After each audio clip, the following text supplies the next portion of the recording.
Hello students, welcome to DP Academy. Today we will see practice set 3.3 of the chapter Circle. Previous video में हमने practice set 3.2 complete किया था. आज हम 3.3 देखेंगे. तो चलिए स्टार्ट करते हैं. क्वेश्चन नंबर फर्स्ट है in the figure points G, D, E, F are concyclic points of a circle with centre C. Angle ECF is equal to 70 degree. Measure of arc DGF is equal to 200 degree. Find measure of arc DE and measure of arc DEF. अब पहले diagram draw करते हैं and question को समझते हैं. अब देखो क्या दिया है. Points G, D, E, F are concyclic. Point G देखो कहाँ पर है. Point G, point D, point E and point F are concyclic का मतलब ऑन दी सर्कल. सर्कल के ऊपर है उसे हम कहेंगे कॉनसाइक्लिक पॉइंट्स.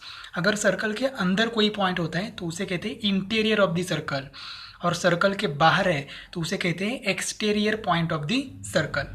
और दूसरा angle E C F is equal to 70 degree. Angle E C F मतलब ये सेंट्रल एंगल जो है इसका मेजरमेंट है 70 degree. And measure of arc D G F is equal to 200 degree. D G F देखो कहाँ पर है. आर्क डी जी एफ, इस आर्क का मेजरमेंट 200 डिग्री है. और हमें फाइंड आउट क्या करना है. Measure of arc D E. Arc D यहाँ पर है, इसका मेजरमेंट फाइंड आउट करना है. और दूसरा है measure of arc D E F. D E F ये पूरा आर्क हमें फाइंड आउट करना है. तो चलिए स्टार्ट करते हैं. अब ये सेंट्रल एंगल है. Angle E C F is a central angle. तो उसने कौन सा आर्क इंटरसेप्ट किया है. तो उसने आर्क ई एफ क्या किया है. इंटरसेप्ट किया है. तो definition of measure of minor arc, उससे हम एक इक्वेशन लिख सकते हैं. Therefore angle E C F is equal to measure of arc E F. देखो ये सेंट्रल एंगल और उसने इंटरसेप्ट किया हुआ आर्क, ये आर्क उसका मेजरमेंट सेम होता है. Therefore angle E C F का मेजरमेंट मालूम है कितना है. 70 degree is equal to measure of arc E F. Therefore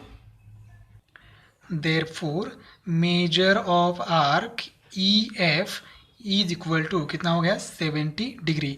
लेकिन हमें ई एफ फाइंड आउट करना ही नहीं है. हमें क्या फाइंड आउट करना है. हमें फाइंड आउट करना है D and D E F.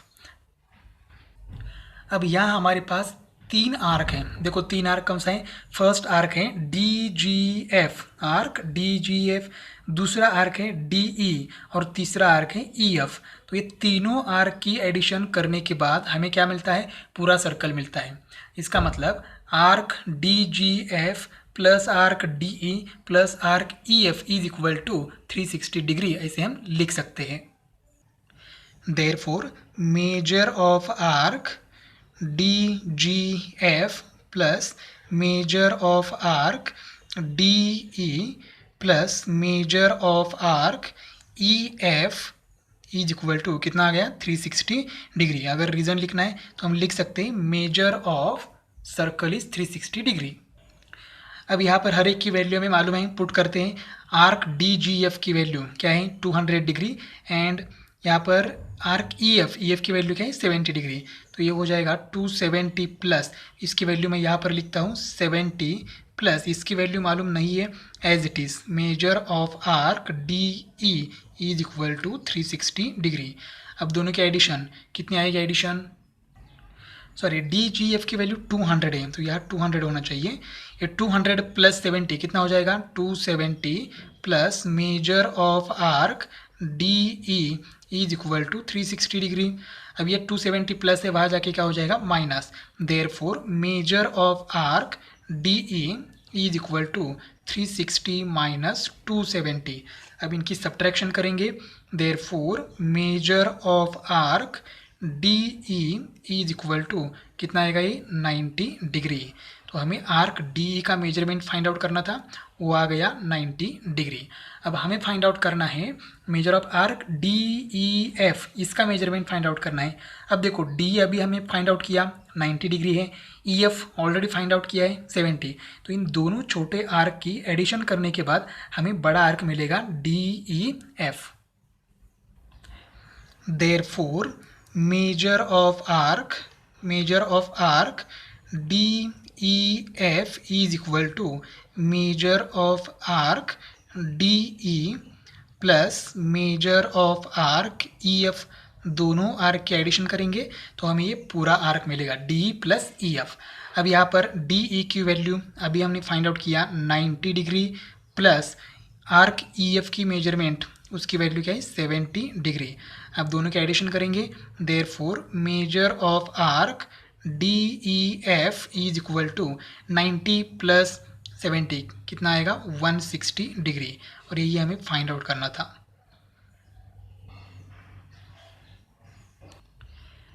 Second question है in the figure triangle QRS is an equilateral triangle, prove that. First है arc RS congruent arc QS congruent arc QR, and second है measure of arc QRS is equal to 240 degree.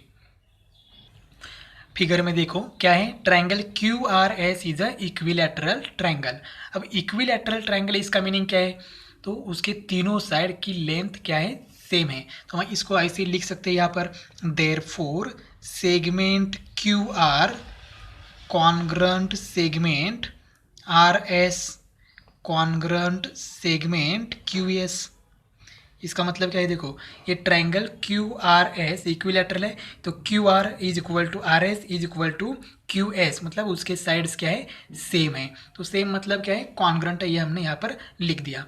अब देखो ये side QR है, ये circle की क्या है QR, ये ट्रायंगल की साइड है लेकिन सर्कल की क्या है कॉर्ड है, तो QR is a chord of circle, RS is also chord of circle and QS is also chord of circle, और ये तीनों कॉर्ड क्या है कॉन्ग्रुएंट है।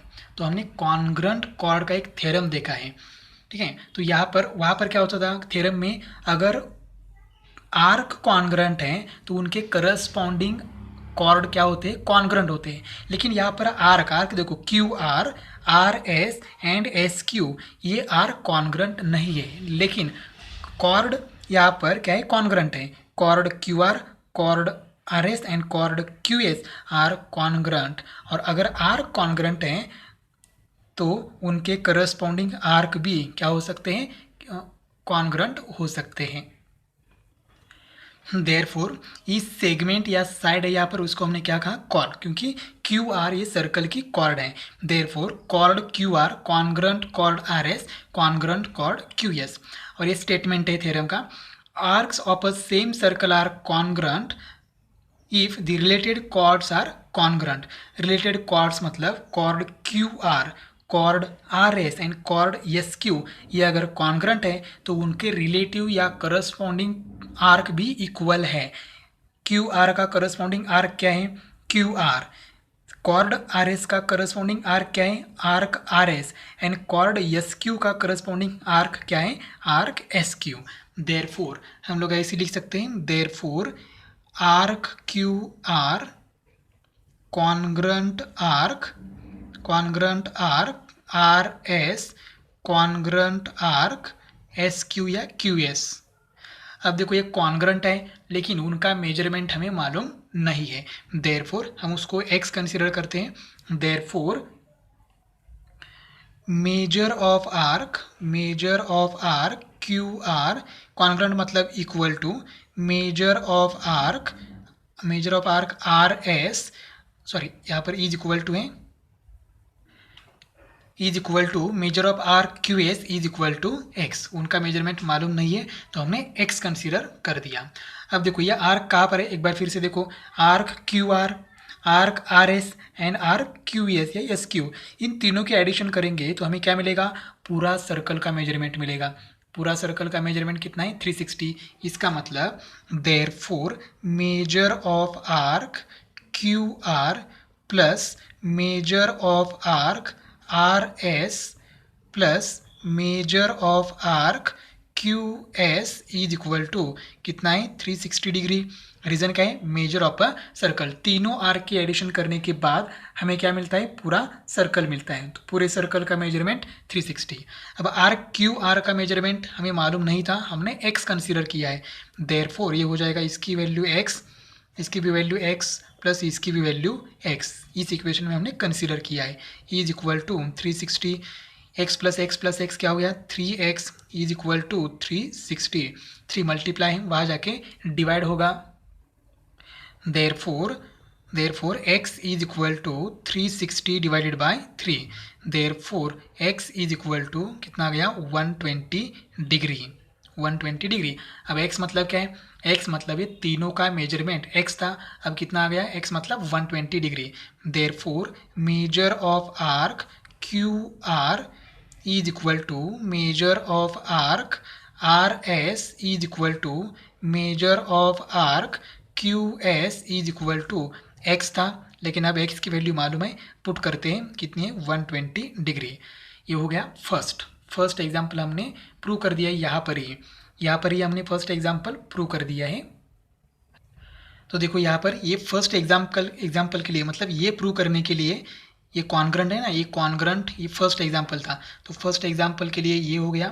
अब सेकंड एग्जाम्पल के लिए यहाँ से आगे तीनों के एडिशन 360 है, यहाँ से आगे सेकंड, क्योंकि सेकंड क्या प्रूव करना है, measure of arc Q R S is equal to 240, ये हमें प्रूव करना है। तो measure of arc Q R S देखो कहाँ पर है, क्यू आर एस मतलब ये आर्क है, इसका मेजरमेंट क्या है 240 डिग्री है, ये हमें प्रूव करना था।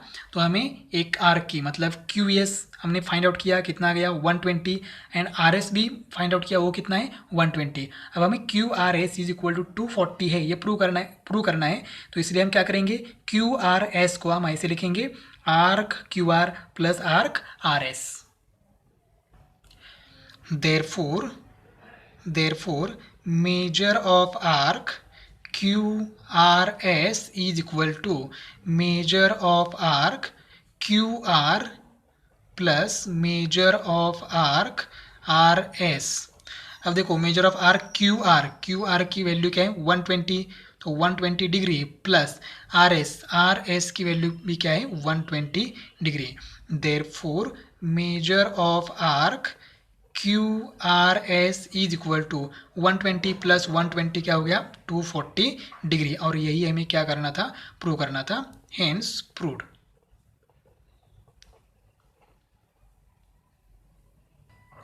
क्वेश्चन नंबर 3 है, in the figure chord AB congruent chord CD, prove that arc AC congruent arc BD।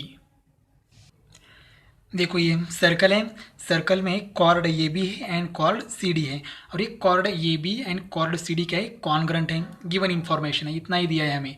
तो इस सर्कल में chord A B and chord C D क्या है, कॉन्ग्रंट है।